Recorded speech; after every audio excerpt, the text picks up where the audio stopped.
take? Nobody's in the seat, then I ain't taking, son. So this is, Sabacc? Sabacc.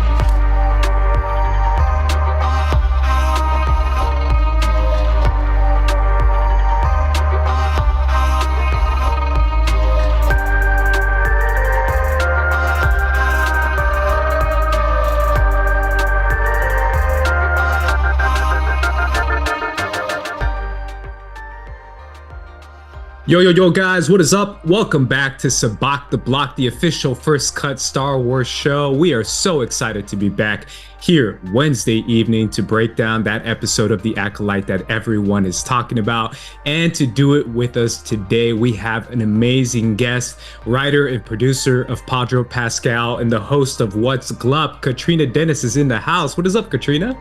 Hey, thanks for having me. I'm really excited to talk about the Acolyte and about Star Wars. It is my primary obsession, so thank you so much for having me here.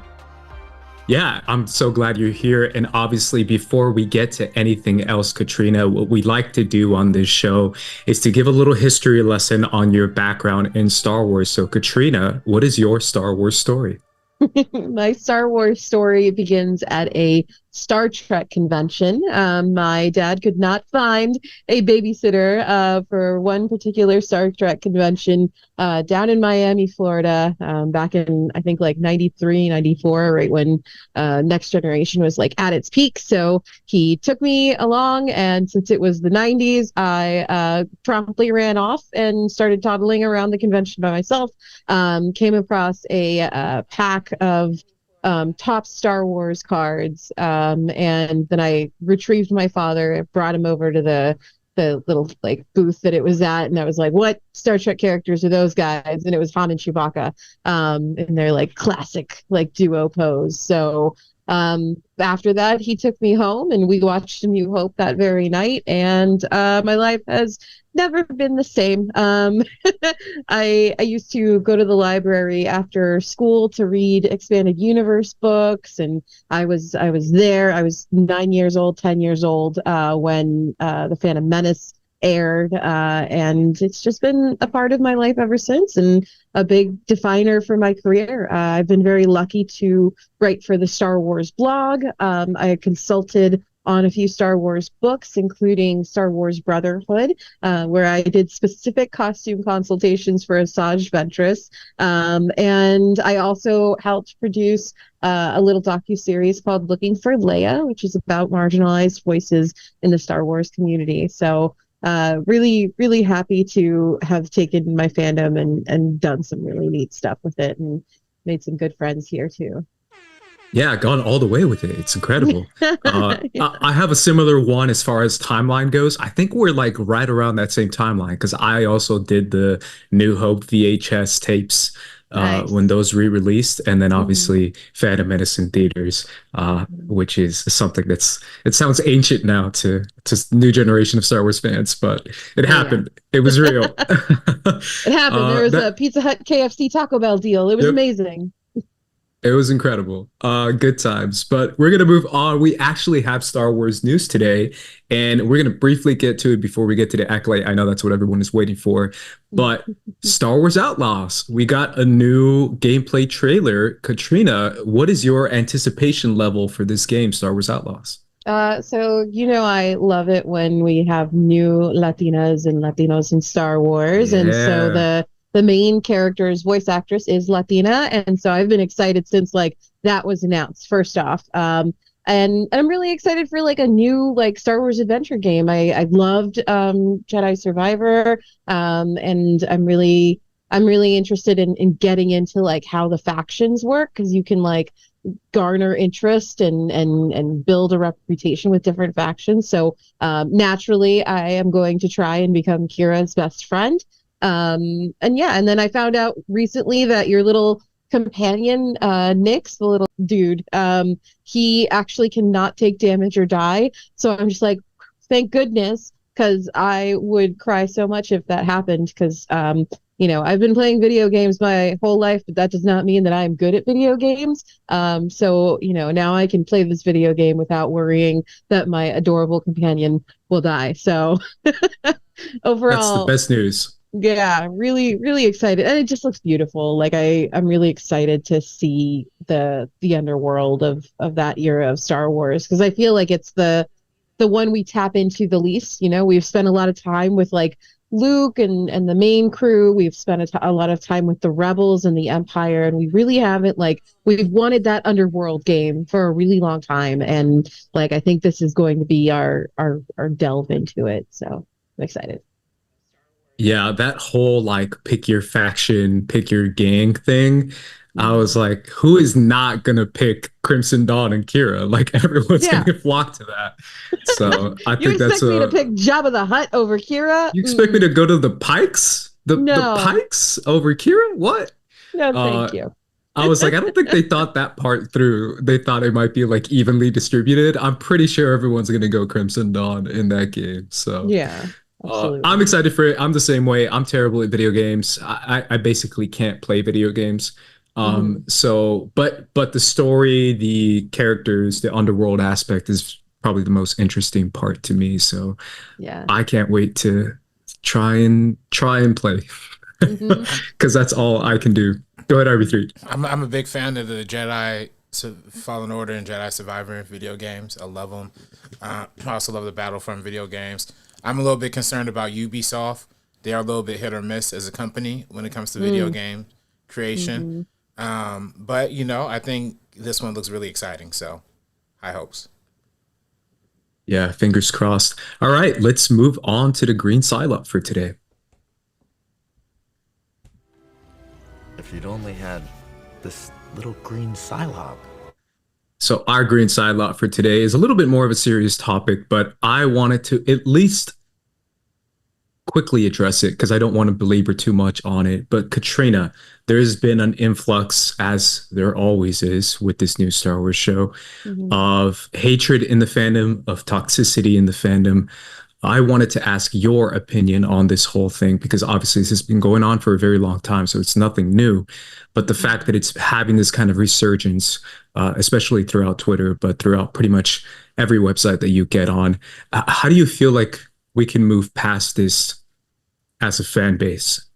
Yeah, I mean, there are, I guess, certain pillars that we should pay attention to when it comes to toxicity in our fan base. I've been a femme person in the Star Wars community my whole life. I have seen some really ugly parts of it and been subject to some really ugly things. And I think that the best thing you can do is one, support those marginalized voices in the community. If there's a creator that especially are, a woman or a non-binary person or a person of color, really uplift their voices, share their posts, like comment on their stuff and show some real support to them, because what that will do is propel them to keep going and keep making that content, and their contributions are incredibly valuable. So if we stick together, I think as a community, that in itself is stronger than any subfaction of mean people can be. And then just like keep sharing those opinions and keep like don't like the best way to overcome the hate is to drown it out with the things you love. So this week even, I've been on Twitter commenting about the latest episode of the Acolyte, and it's, I've gotten some really nasty replies that like put me down for even liking the show, which is very silly. And so I just kept sharing more opinions about the show, and those people stayed in their like 0 followers, 0 likes, 0 attention corner, and I made new friends, appreciated those thoughts. So I mean, it's very much the Rose Tico theory is, save what you love. And I think that if we hold that principle strong and we're just there for each other as a community, we're going to see that, I feel like hate will never go away, but at the very least, we'll feel more protected and more together. Yeah, absolutely. Everything you said is spot on. I really do feel like moving on in our fandom is probably the best course of action.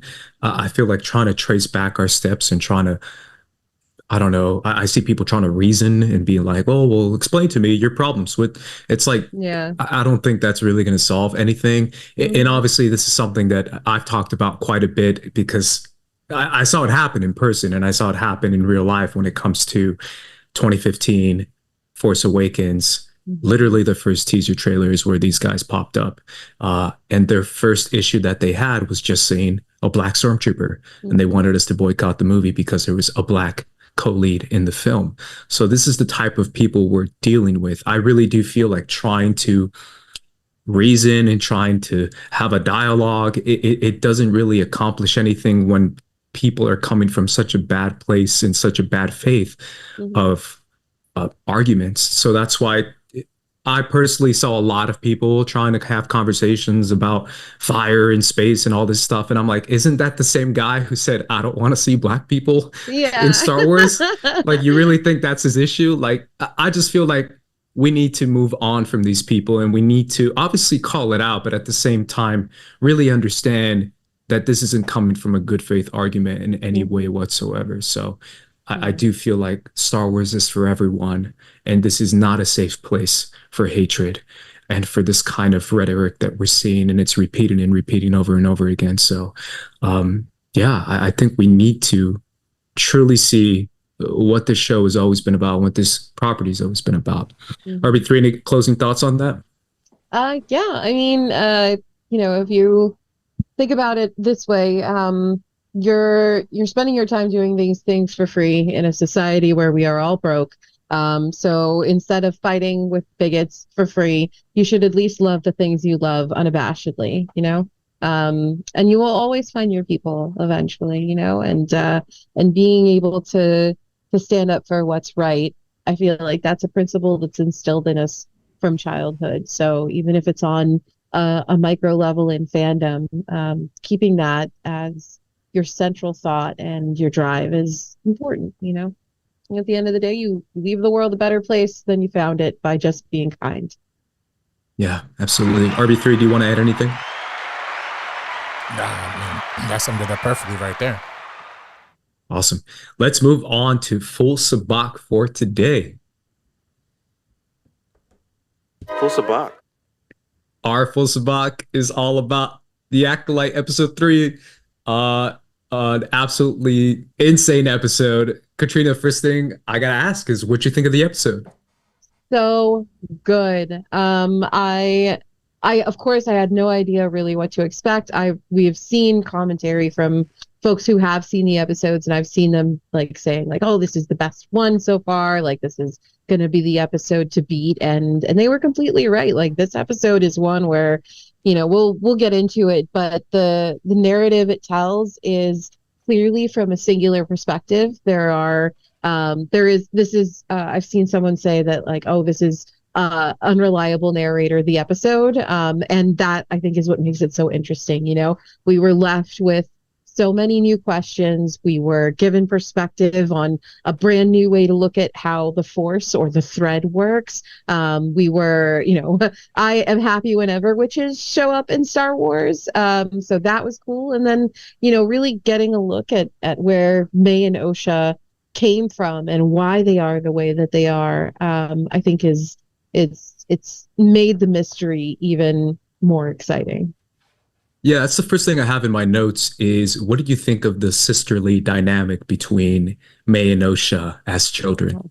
Yeah, I loved it. I myself am a sibling. I have a younger brother, and growing up, like I've seen people comment and say like, oh my God, like May is so far gone. I can't believe she threatened to kill her sister. And I'm like, you clearly have never had a sibling. Like, if you've had a sibling and neither of you have threatened to kill each other at least once, like I don't know, just doesn't seem normal to me. But I loved that they had these, like straight from the beginning, they had these very different perspectives on life and what they wanted out of life. And as kids, we don't really know 100% what we want, but we have ideas about like, this is what my ideal future is. Like, this is what I want to be in life. And this is what I like and where I want my home to be. And I think that dynamic between them was so good. And I haven't looked it up. I don't know if it was two different girls playing the girls, or yeah, okay, good, yeah, because if there was one actress, I would have been like, wow, what a performance for such a young person. But either way, like those two and the way that they really stood out from one another. Like even scenes where you weren't immediately told like this one's May, this one's Osha. Like you immediately could tell the twins apart simply because of the way they carried each other. And I think that type of character work is so impressive when it comes to young performers, and a real testament to like who May and Osha are and who they become. Yeah, absolutely. And next thing I have is the coven itself. What'd you think of this witch coven? So cool. I love me, I'm a Night Sister fan. I am a huge Asajj Ventress fan, and so like even in Tales of the Empire, when we got perspective on other covens that were on Dathomir, like the first time we saw a coven that wasn't Ventress and Marin's coven, it was so exciting to me. So seeing these witches and like the way they view the Force as the thread, I thought was really cool. I thought it was a great callback to not only different ways that different cultures like have religion and brujeria and all of that, but it's also a neat callback to Greek mythology and what are they called? The three sisters who I'm not smart enough to. Yes, the fates. There we go. The fates and the thread. And what happens when you pull the thread? You change your fate. You dictate where you're going to go next. And I love that. I love that all of that real life lore being brought into this fantastical world is one of the things I love about how Star Wars tells its story and how it makes itself, despite being a galaxy far, far away, long time ago, etc. It becomes relatable to us because we grew up with these myths in the first place, and I thought that the coven was really cool. I was so excited to see like this like coven full of like all women just existing and thriving in their own space and really defining who they were. So cool. It also felt very like Themyscira in a way, like where May and Osha were like the first children for them to have in a really long time, a lot like Diana was for the Amazon warriors in DC Comics. So I thought that was really neat to see like how they reacted to having younglings.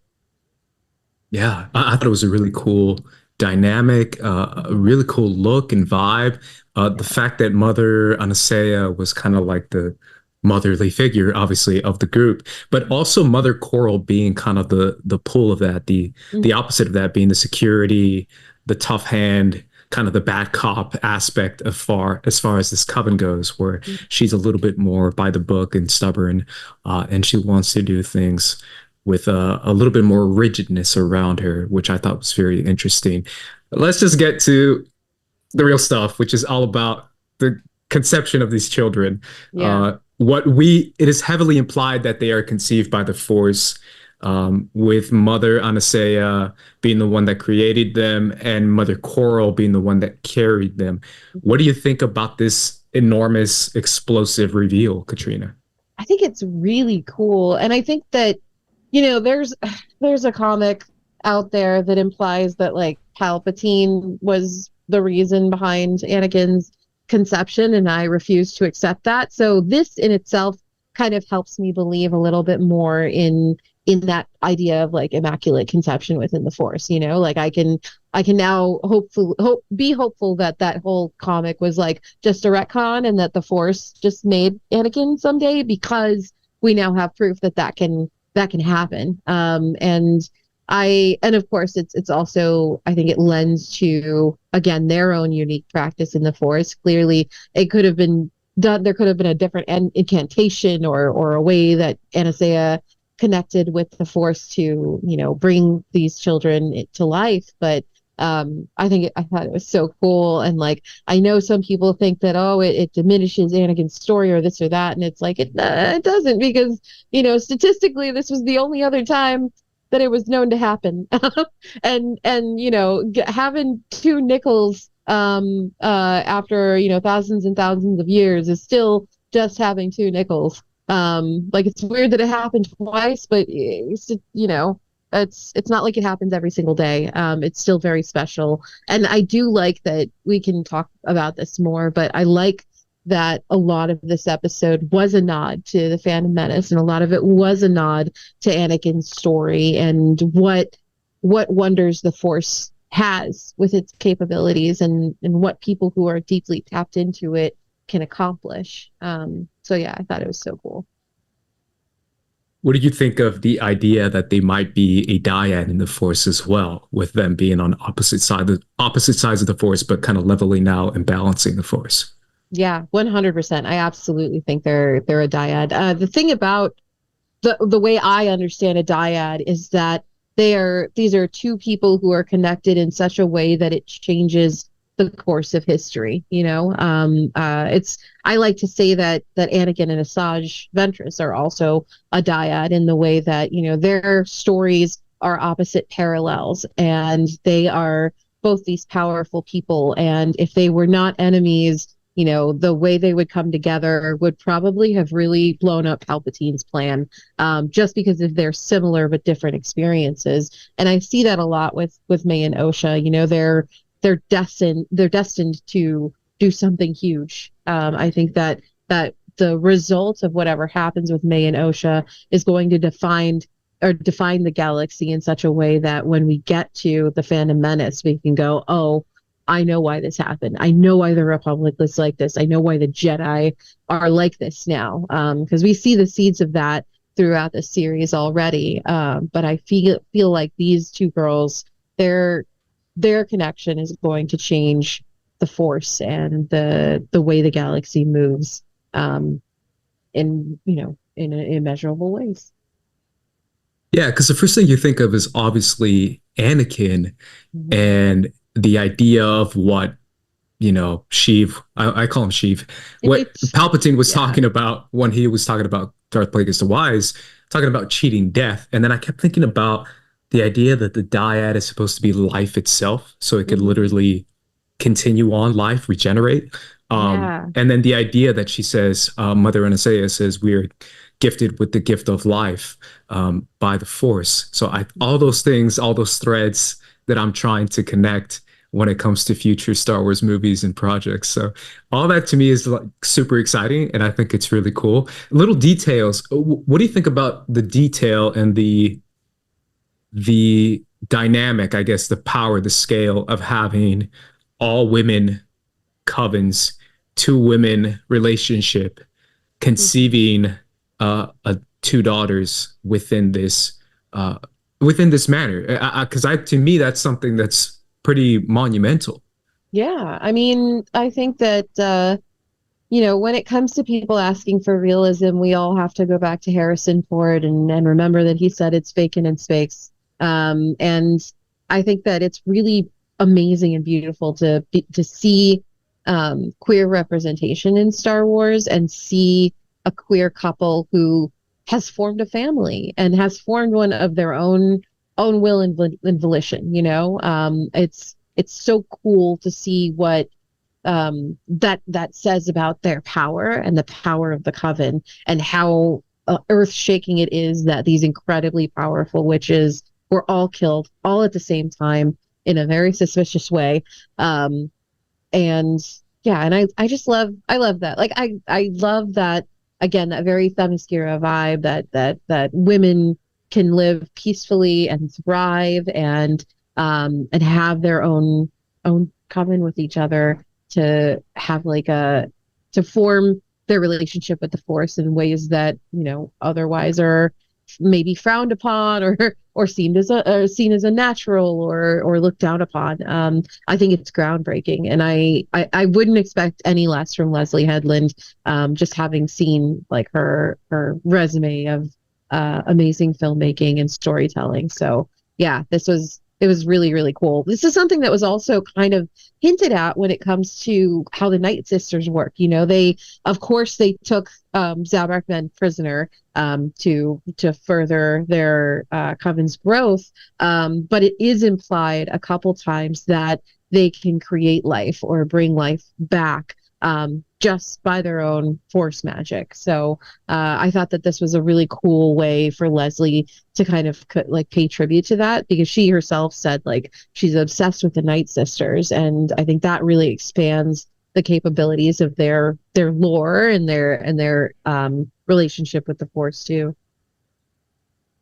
Yeah, I mean, the fact that they can build their own family, literally, using this power or using this gift, as they say, I thought was really interesting. A little detail that I thought is really funny is the fact that I believe it's pronounced Amandla, Amandla Stenberg. Yeah. The fact that she is mixed and the fact that her two moms, that's where the mix comes from. And I was like, that's such a funny little detail. Yeah. With Coral being much, much lighter, and then Mother Anasea, and out comes Amandla. Yep, exactly. I honestly, like, I remember I've seen some people on Twitter say like, oh, I wish they had those cool Zabrak horns, but you know, their hair is so big, who says they don't have it? And I think one thing that I loved about their ceremonial robes were the placement of the hair decor that they had that kind of did look a lot like Coral's horns, and was maybe in tribute to her as their mother as well. Like, I thought that was really neat, though. I would love to see like little half Sabacc babies. I think that would be so cute. I think it'd be awesome. Let's move on to the rest of the episode. Obviously, there's a lot that went down when it comes to the conflict between the Jedi and the Coven. What'd you think about this whole, like, no jurisdiction, you cannot train children, this whole idea of the Jedi trying to impose their will on this Coven of Witches? Yeah, I mean, so I feel like I'm a little bit separate from some folks in the fandom who, you know, they said that the Jedi were like very much within their rights, but it's also like it is giving colonizer to go to a planet that is not within their jurisdiction, to impose their, you know, teachings and ways on a culture that was otherwise not bothering them, and had their own beliefs and their own culture, and just wanted to live on their little planet by themselves. There, of course, is an argument to be made that, like, yes, May wanted to go out and be a Jedi, and on top of that, May had a book that was about the Jedi and had their sigils on it and things like that. So she was, or Osha, I'm sorry, yes, you're right. Osha had that book. So Osha was very, like, she was already very aware of it, and that's fine, but I just wasn't, I'm not a fan of the way that the Jedi sort of like tracked them down and pursued them. It just doesn't, it didn't sit great with me. And despite this, I fault the Jedi for what happened, and we'll talk about that. But I do think that, like, if a culture of people, especially a culture of people that like equates to maybe about 25 people total, just wants to go live on their little planet and be by themselves, like, I don't think that the wider population should have a say in what they do. I think that the preservation of those cultures should be a priority, and I feel like the Jedi really didn't have much of a place there. And it would be way different if, like, Osha had just said, I don't, like, straight from the start, I don't want to do this. And she did, but like maybe there's something we haven't seen where she did reach out to the Jedi and she did call upon them to come get her because she wanted to be a Jedi. And that would change a lot of things for me when it comes to why they showed up. But right now, from this perspective, it's kind of like, I'm not super wild about the way that went down, and how, you know, they said that she had freedom of choice, but they wanted to like persuade both girls to become Jedi. It doesn't sit entirely right with me, but that's just how I feel about it. Everyone is welcome to their opinion, but I feel like if some factors are revealed in the future, where, like I said, if Osha called them and sent out a signal and said, I want to be a Jedi, come get me, that's radically different, because it is Osha's choice at the end of the day. And Mother Anasea eventually realized that, and and said herself, like, this is up to you. Even if the coven was against it, like, it's up to her. So what I love about this episode is that, like, so many, because we don't know so much about it, so many opinions can be formed. And we can kind of like have those opinions clash and contradict each other, simply because we don't know all of the details just yet. So yeah. I mean, it's difficult because one thing that really stood out to me is the idea of monopolizing the Force, or monopolizing how to train children in the Force, and the idea that, if a child is out there and wants to be trained, it must be the Jedi way. And I think Zoral's line, Mother Coral, not Zoral, Coral's line, as far as saying she doesn't want them to be taken by deranged monks, is another interesting aspect. It has a combination of like religious, imposing your religious values or imposing your religious will on a population of people. And it also has that kind of like real life historical fact of North American history, where a lot of people took away Native American children and took them as their own, because they saw the cultures and traditions of the Native people as beneath them, as savage, as less than, which is something that's a very real thing from history. That it kind of gave me that kind of texture and vibe as well, at least when it comes to the idea of training both girls or taking both girls, which I actually think might be what the conflict was at the end of the episode that we didn't see. But the fact that Soul said, I want both girls, give me both girls, kind of like might have been the one thing, because May really didn't want to go. And I kind of feel like maybe that's what leads to this crazy thing that went down, that we don't know what went down, because I definitely don't think it's a random fire. But yeah, let's just get to it. Let's get to what happened in this whole situation between the Jedi and the Coven. So my theory that Osha maybe had sent out a call for the Jedi and said, hey, I want you to come train me. I don't want to be a witch. My sister does, but I don't want to be a witch. And them taking it the way they did, where it was like, we're going to take both of you. And like you said, that imposing religion on people who don't want it, who have their own lives, who see who have a peaceful existence otherwise. That it didn't sit well with me. But my theory is that someone was there, a third party was there from the start, and maybe even was there before the Jedi had gotten there. Someone had intercepted Osha's transmission, or someone had sensed May and Osha before, just as the Jedi had, and gotten there before them. Because if you notice the way May acts throughout the episode, it gets quickly worse and worse and worse. Things get they scale up very quickly, where you have to assume that before this, like, it wasn't quite like that. It wasn't the way Osha reacts to her with more and more alarm, to someone that you had otherwise grown up with. That pattern just doesn't sit right with me. So my theory is that a third party had been laying in wait already, thinking about taking both of the girls, taking down the Coven, which again wasn't that many people. Probably would have been very easy for a Sith Lord to take out with a little planning and stuff. But when the Jedi came, that provided them, this third party, with a, there was a there was heat between the Jedi and the witches. There was already a problem that arose, and they could use that and manipulate that to their advantage to take out the witches, to get both girls, hopefully, and to hopefully even kill some of the Jedi. And one of the reasons that this theory kind of cooked up in my head is because in one of the trailers, Kelnaka is seen attacking Torvin, and like very viciously on top of that. And that does not like line up with my view of Kelnaka, who was just a dude that was sitting around trying to repair his bike and like have a chill day. Like he does not seem like he's a very violent guy. He seems like he's just trying to relax, and be a Jedi.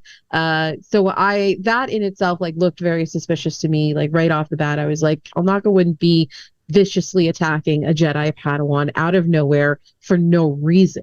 And so I think that Kalnaka, maybe even May, especially May, with the way things escalated, something else was influencing them.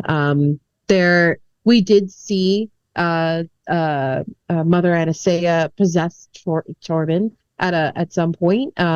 So it could very much be either, of course, the witches, but also another dark side user possessing them and manipulating them or influencing them with the dark side to create this chaos that eventually became what happened. Because there's like physically, I don't think it's possible for Osha to have started that fire and then run to the reactor and blown everything up. There's also we're sitting here playing detective as fans, but the pattern in which the witches are killed, they are set into a circle. Their bodies are piled cleanly on top of one another. The only one who is not with them is Mother Anastasia. She is closer to the door. And so that tells me that somebody came in and was ready for them and was ready to take them out, had a plan, and used this contention between them and the Jedi to their advantage. So I think that the Sith Lord that is now training May as their acolyte came in and did this. They were laying in wait. And one of the theories that I have, that like one of the things that supports this is, like, if you think about it, Palpatine was manipulating Anakin and manipulating Ben Solo long before both of those boys were born. And I feel like this person, as soon as May and Osha were born, like, that was a disturbance in the Force. They were born from the Force. It was a huge pulsating moment, and it triggered this person to go find them. So I think that of course, while both the witches and the Jedi made decisions and had opinions that I don't morally fully agree with, I feel like that issue between them, that contention between them, was manipulated by a Sith Lord who found the perfect moment to show up and attack and take May, if not, and was aiming for both May and Osha. Yeah, I mean, it's hard because I see a lot that might be true there, as far as maybe a Sith Lord. It kind of makes me, but at the same time, I keep thinking about Torben's line as far as, we thought we were doing the right thing, which makes me feel like he was complicit in something. Like he might have been wanting to do some messed up stuff. I kind of feel like maybe Indara spearheaded a lot of this. Yeah, that's my vibe, is that maybe she was the one who was like, something's not right. Let's go, let's go off. Let's attack. Which is why May has that line to her when she says, yes, you do attack without threat or something like that. I forget the exact line that she has in episode 1, where she says, Jedi don't, pull a weapon on you unless you're attacking. It's like, yes, you do, which makes me feel like she specifically was creating something or causing this attack, because May remembered her specifically as being someone who attacked without being attacked. So there's so much out there. Like, I obviously don't think it's just May starting a fire and that killed them all. I feel like there might have been it could be two things. It could be they wanted to take both girls, and then the Mother Coral said no. And then after that, they discovered that they were conceived by the Force. And maybe that's when Indara was like, you can only do that doing dark deeds or something. Let me take you out. And maybe that's what happened. And then they took everyone out. But then again, it's just so much out there. I don't know, because it also depends who you think the Dark Lord is, the one we've seen, because I know a lot of people have their theories on that. Do you have a theory on that, Catrina, as far as who that is? I mean, my theory originally is that it was Khmer, but it just feels too easy, especially the thing about Leslie Headland's storytelling is that she will throw you for an incredible loop. I watched Russian Doll, for example, and anyone who watched that show knows that, like, that every episode of that show leaves you like, what just happened? I had no idea that that was the direction you were going to take things. So it could, I feel like it could really be anybody. I know that Some folks have suspicions that it's Mother Coral. I right at this point, I just don't know. I just can't.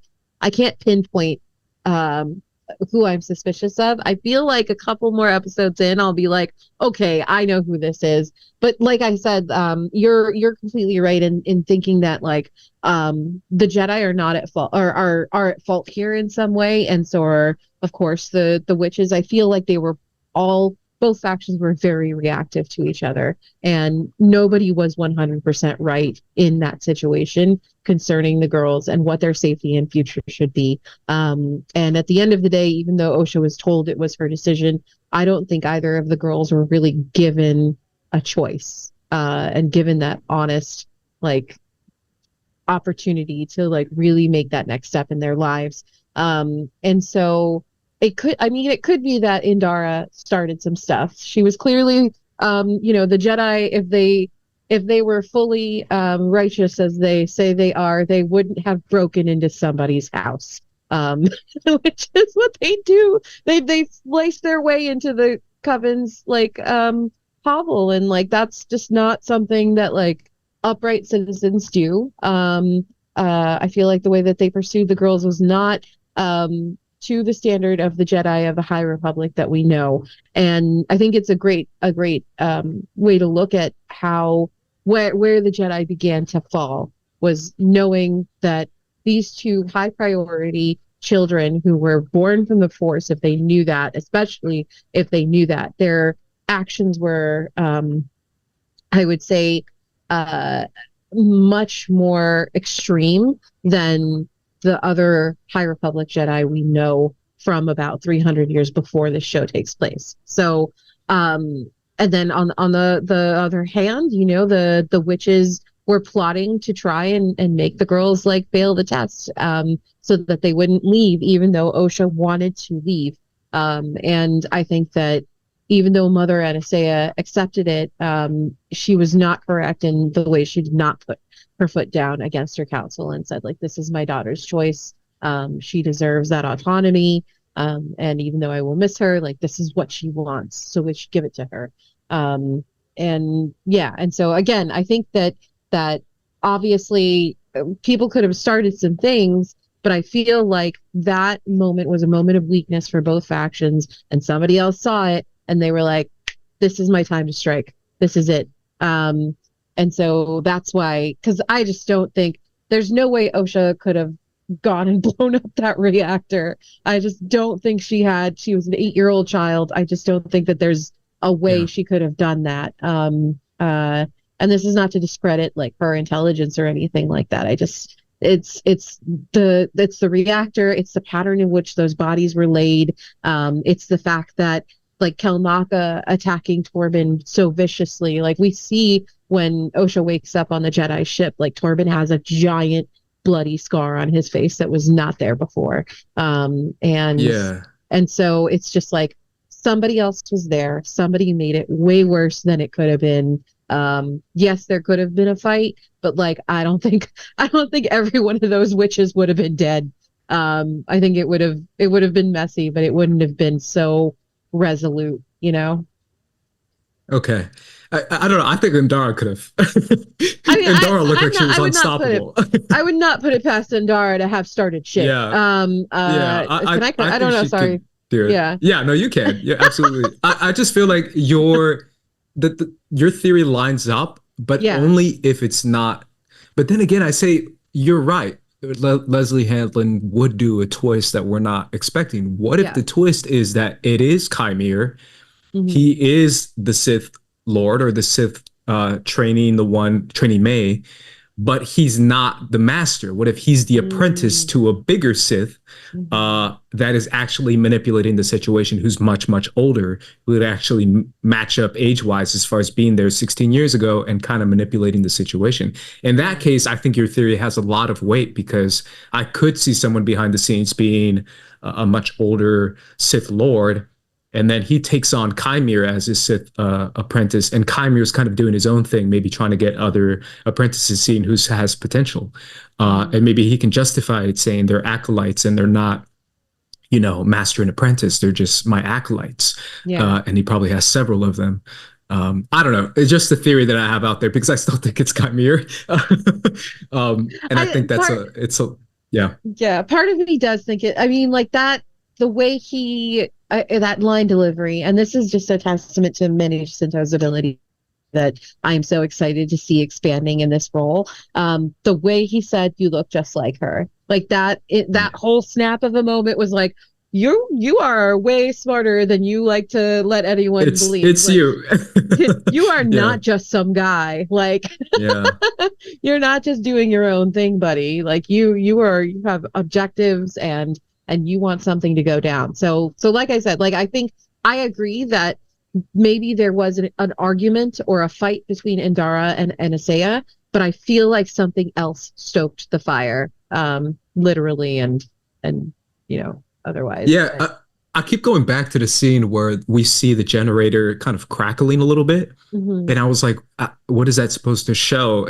I think it's supposed to show a weakness in the generator that's obviously getting ready to blow. Yeah. But did someone place that weakness in there beforehand? Like, did someone do a little wrench throw in there, like Sebulba would do? I keep thinking about that scene. And then I keep thinking about why would Indara want to attack? And maybe she felt like it was justified as far as thinking that somehow they were the Sith Lord, like Anasea was the Sith Lord, and that she must be stopped at all, do the Mace Windu thing, like we got to kill them no matter what. Yeah. And maybe that's why she attacked and lunged, and she assumed wrongly, maybe. But either way, she still wiped them all out along with everyone else that was there. Yeah. But either way, I keep going back to what.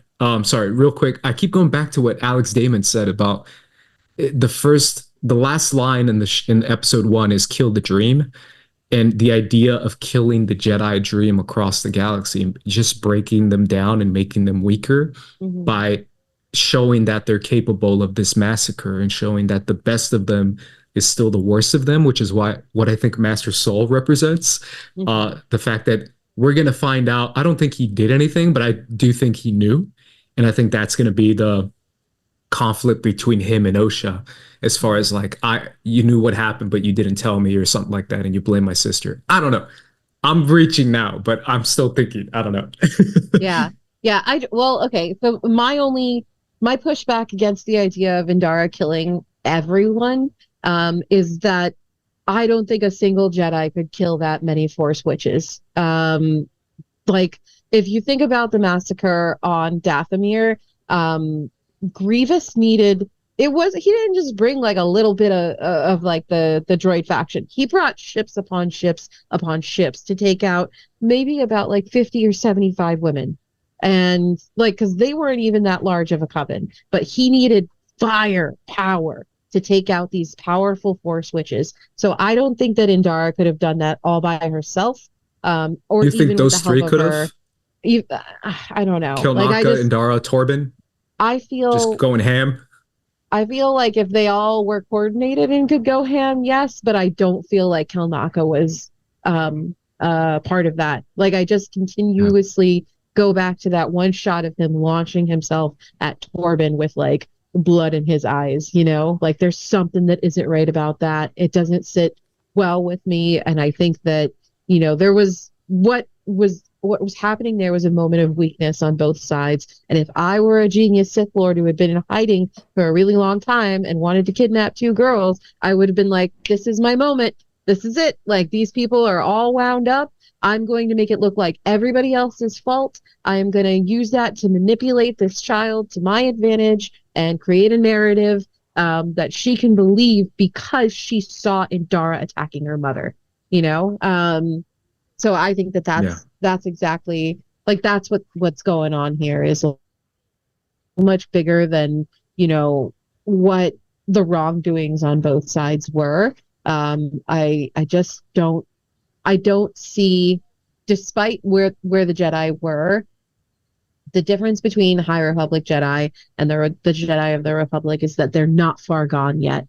They're still steadfast in their beliefs. They're still much more advanced and open-minded than they become eventually. But I feel like this event, and I had mentioned this earlier in the episode, I feel like this event, this whole thing with Maya and Osha, is what's going to lead to that Jedi Order that we see in the prequels. Yeah. Before we move on to speculation to future episodes, I want to get to RB3. RB3, your thoughts on the episode as a whole? Anything we've been talking about that stands out to you? If he's still there. I'm here. Yeah. So I enjoyed it. You know what I mean? Cool. I'm not as versed into the lore aspects of the things, and yeah. So it was interesting learning that stuff. The scene when they have the ascension was cool.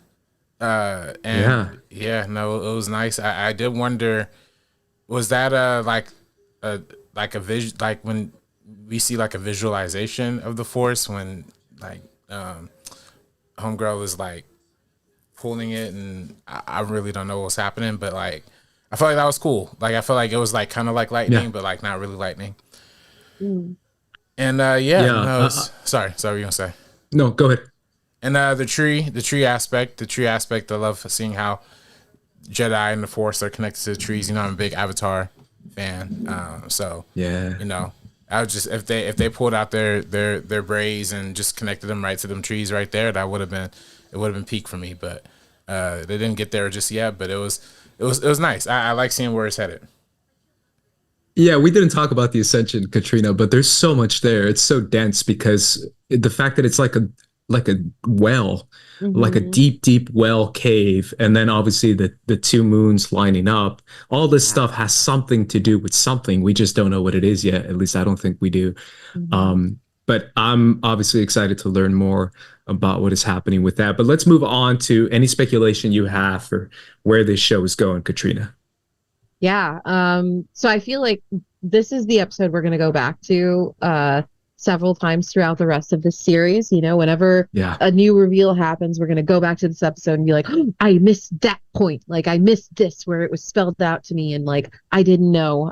Because again, this is Leslie Headland's MO. Like she does mystery so well. I think that might be why she's such good friends with Rian Johnson. They just sit there and hook up like incredible mysteries together.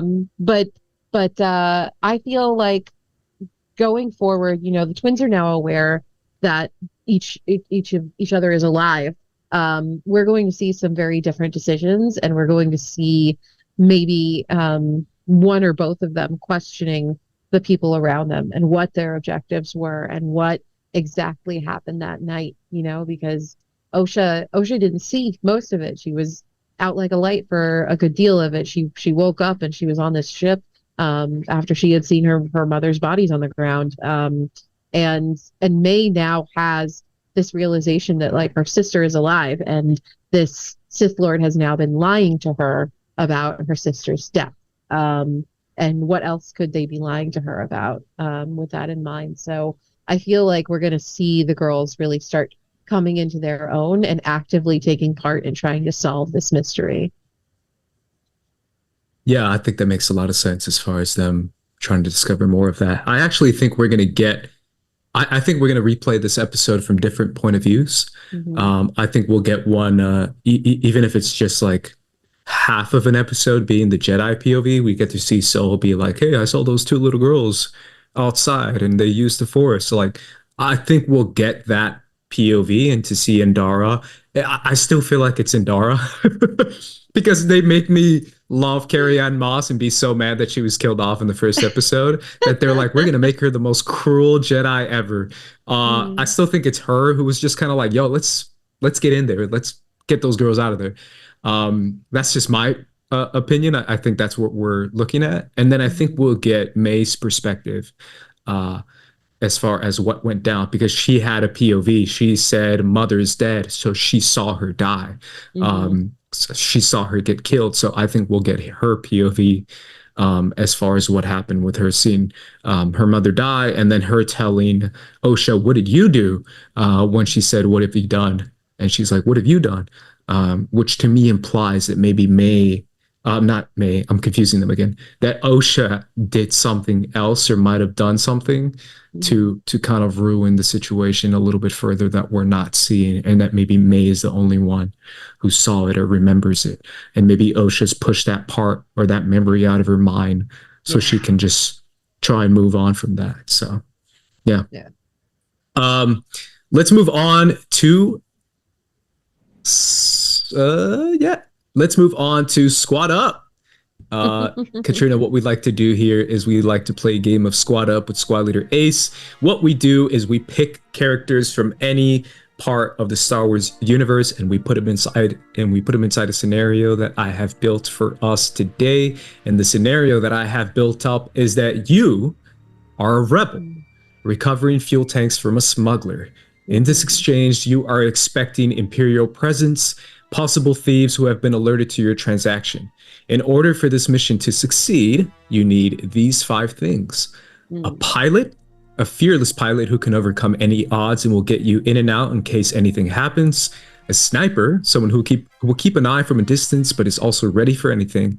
A Jedi that will work both as security and negotiator in case the deal isn't as sealed as you think. A creature for travel. This is not a good terrain for speeders, so you will need a trusty creature to get you there safely. And finally, a disguise that will help you blend into the planet. Catrina, who are you picking as your pilot? My pilot pick, without a doubt, is Hera Syndulla. Hera is, she's not only one of the best pilots in Star Wars overall, outran Han in a little animated series that we may or may not remember. And on top of that, she's run a lot of missions, a lot of undercover things. She knows how to get in and out of a space. She knows how to maneuver even the hardest of ships. One of the original pilots of the B-Wing, which is not an easy ship to fly. So yeah, Hera would absolutely be my pick. She'd also probably be a great person to have on the team when it comes to like planning out the situation. So yeah. Yeah, full disclosure, I pick Hera every time there's a pilot question or a pilot option. Yeah. She's one of my all-time favorite Star Wars character. I literally have her in my top 3 Star Wars characters all time. But I am picking someone who's also very familiar with the smuggling business, and I am going with Han Solo, a guy who knows his way around the galaxy, who knows his way around hyperspace lanes and can get in and out quickly. And I think, again, anything when it comes to paying off people, I think Han knows what to do. All right, Catrina, let's move on to your sniper. Who is going to be your sniper? Yeah, so my sniper, I think, would be, when I was originally thinking about this, I was thinking about Crosshair. He, of course, is a super skilled sniper who eventually, sort of retires out of that because the war disables him. But I think that my sniper would actually be... Oh man.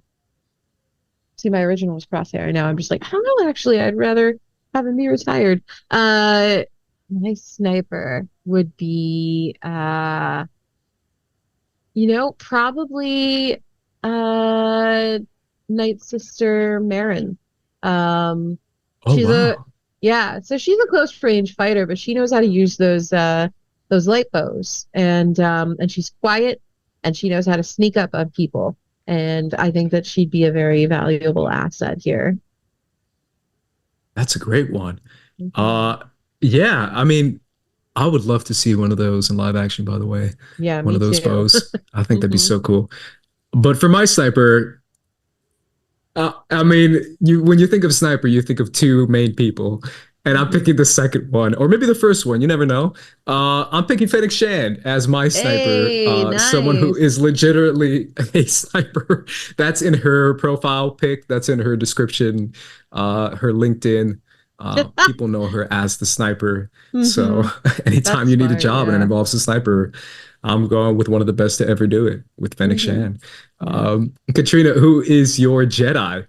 So do they have to be a Jedi, or can they be a Force user who has used a lightsaber? Give me a Force user who's used the lightsaber. Very Okay, because specific.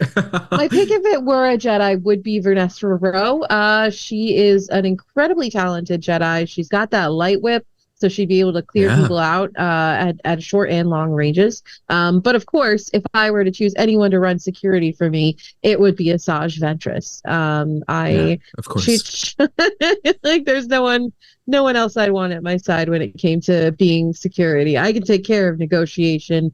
Hera could probably help me with that, but if I need somebody to have my back in a situation where things go wrong, and be Ventress. She's been in enough tough situations. Yeah, that's a great one. I loved her episodes in the Bad Batch, by the way. I thought they were Yeah. great. I thought the scene with the fishes and the creature in the water was amazing. Mhm. I thought Yeah, it was I can really talk fun about to see that. her pull out the little Kraken creature by accident. She was like, "Oh, damn, not that one."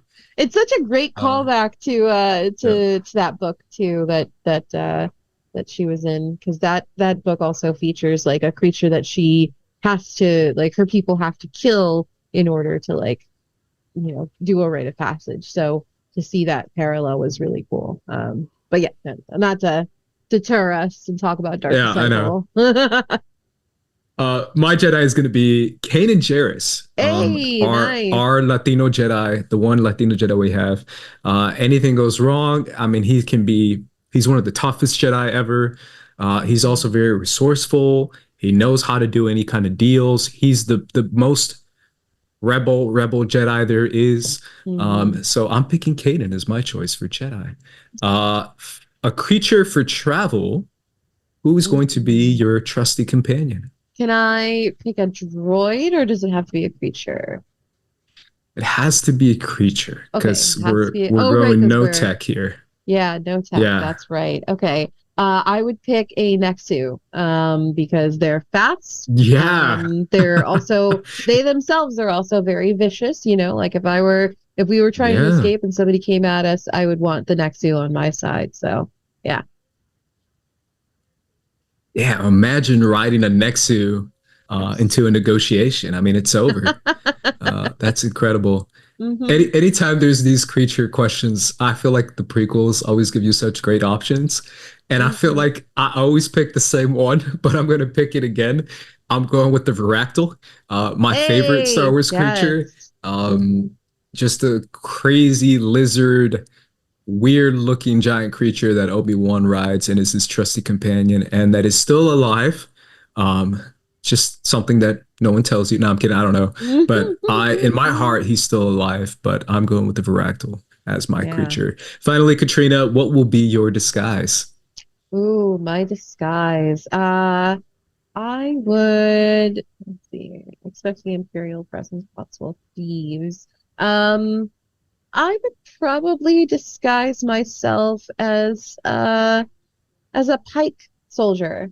Ooh, With the helmets and stuff, it would maybe fit a little weird on my head, but they're one of those where they have worked with the underworld and the Empire, so it wouldn't set off too many alarms if I were to be disguised as them. it's a good one. Mhm. Yeah, I feel like my disguise, if we're rolling up on some Varactyls, and I have a Jedi with me, and I have this crazy pilot named Han Solo. We're a traveling circus, just an eclectic bunch of Mhm. weirdos who are just here to just browse and shop and see what's available to us to buy, so no one can be the wiser to see what we're actually doing. Katrina, let's run down your 5 really quick before we take off. So, just to remind the audience, who was your pilot My pilot's Harrison Dula, and your sniper, Night Sister Marin, Jedi or Force Jedi, user, Asajj Ventress, and then your creature, the Nexu, and finally your disguise. a Pike Syndicate soldier. Dope. And for me, my pilot is Han Solo, my sniper, Fennec Shand, my Jedi, Kanan Jarrus, my creature, the Varactyl, in my disguise of a traveling circus. Catrina, thank you so much for joining us today. We appreciate your time. We appreciate you doing this live with us. Where can everyone find you? Yeah, you can find me anywhere on the internet. If you look for Catrina, that's OHCATRINA. Check out my shows. One of them is called What's Glup. It is where we talk about glup shittos and the people who love them. The other one is called Pedro Pascal, the podcast about Pedro Pascal. It's pretty self-explanatory. I co-host that with my dear friend Rachel Leishman. I have stories and I do tabletop performances. I do all kinds of stuff. So you can look me up at Catrina and find out what I'm up to this week. Awesome. Thank you again for coming on. We appreciate it. RB3, where can everyone find you, man? Twitter and Instagram at Director RB3. And you can find me at Squad Leader Ace, guys. If you remember right here, and you remember you can subscribe right here to First Cut. Follow us at First Cut TMO. But either way, for the Sabacc the Block crew, we're going to be peacing out. So deuces. Peace.